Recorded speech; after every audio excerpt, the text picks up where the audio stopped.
Jordan Love or Caleb Williams? Who's really the better quarterback right now? This video is definitely going to ruffle some feathers and piss some people off, so make sure to remember that my opinion is a fact, and if you disagree with me, you are wrong. If you've ever disagreed with somebody in your life, you have to subscribe. I don't make the rules. Just kidding, I do. That's why you have to subscribe.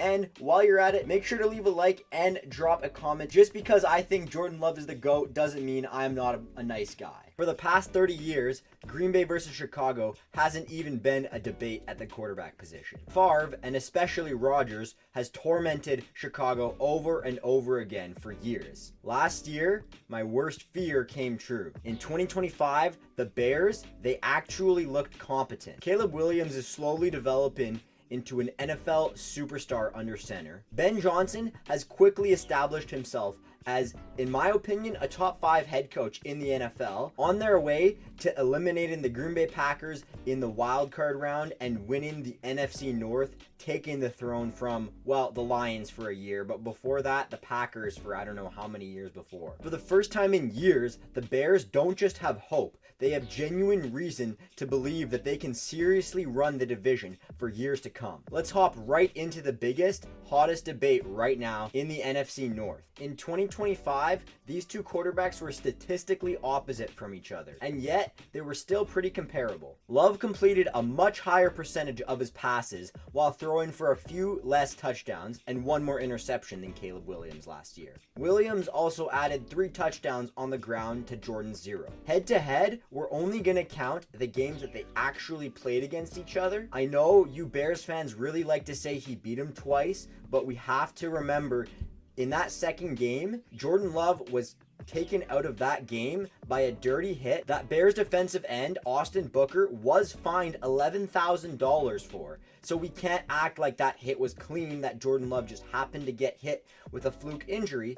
It was a dirty play. All that being said, they did split the season series, as we're not going to chop up a game that Jordan Love only threw 13 passes in and didn't make it to the second half as a loss to Jordan. Love was statistically better than Caleb in both head-to-head games this year, throwing 3 touchdowns and 1 interception in the first one to Caleb's 2 touchdowns and 1 interception. In the playoff game, Love threw for 4 touchdowns and no interceptions to Caleb's 2 touchdowns and 2 interceptions. However, there's no getting around the fact that Chicago was able to claw their way back into that game and take down Jordan Love and the Packers and end their season with bittersweet revenge for the last 20 years of Aaron Rodgers' torment.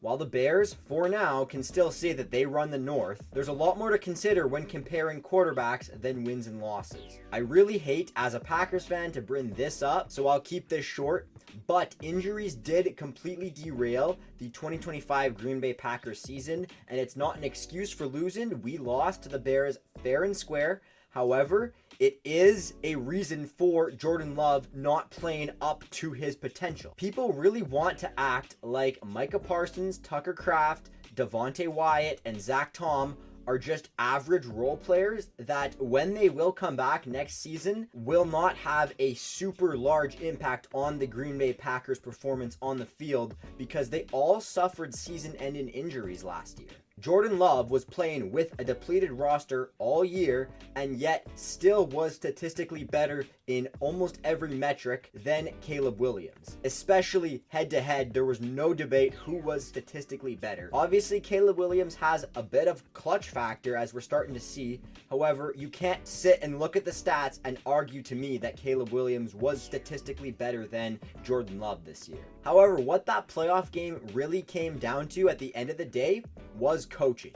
Bears fans, you have the best coach in the NFC North, and it's not close. Love or hate Matt LaFleur, he was out of his class, out of his coaching league against Ben Johnson in all 3 games, and especially that playoff game. Jordan Love was playing absolutely fantastic and still was pretty good in that second half. However, Matt LaFleur's play calling was absolutely inferior to Ben Johnson's. That was flat out the reason that they lost that game. It wasn't just the injuries, it wasn't anything like that. It was Matt LaFleur not just being a bad coach, but also Ben Johnson has quickly established himself as, in my opinion, a top 5 coach in the NFL. He was completely outcoached and outclassed by a first-year head coach coaching in his first playoff game.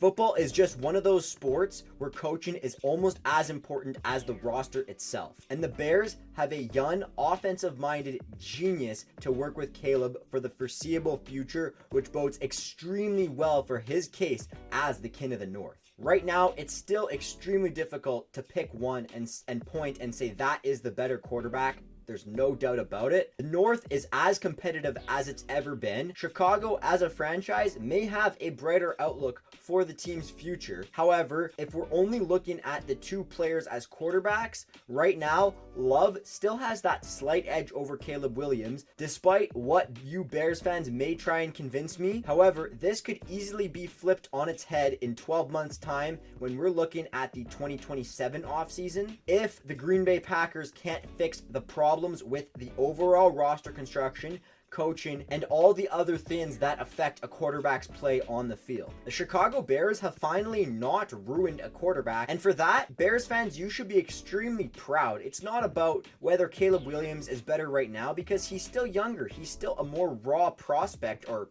not a prospect, but he's still a more raw quarterback that is still getting better. And Caleb Williams' ceiling may actually be and is absolutely higher than Jordan Love's. There's zero doubt about that. And you have every reason to believe right now that he will achieve that ceiling. Ben Johnson's system seems absolutely perfect for Caleb Williams to achieve unforeseen levels of greatness when it comes to quarterback play in Chicago. So Bears fans, you should be extremely proud of everything Ben Johnson and Caleb Williams has done so far. However, let me know down in the comments below what you think. Obviously, if you're a Bears fan, go let me know that you think Caleb Williams is the better quarterback. You absolutely should, because you have no reason to not believe that right now. And I'm extremely excited to revisit and have a re-energized Green Bay Packers versus Chicago Bears rivalry. I think it's the greatest rivalry in football, and when it's competitive, it's even better. All that being said, I won't take any more of your time today. I hope you guys didn't get too upset over this video. I really hope you guys enjoy this kind of content. This is what I enjoy doing. I really like breaking down football and talking about it. If you made it this far, you may as well leave a like and subscribe. Be part of the Packers Everywhere podcast community. I cannot wait to live stream games this season. It's going to be an absolute blast. If you want to be a part of that, make sure to subscribe and join. All that being said, I will see you guys in the next video. Have a great day, folks.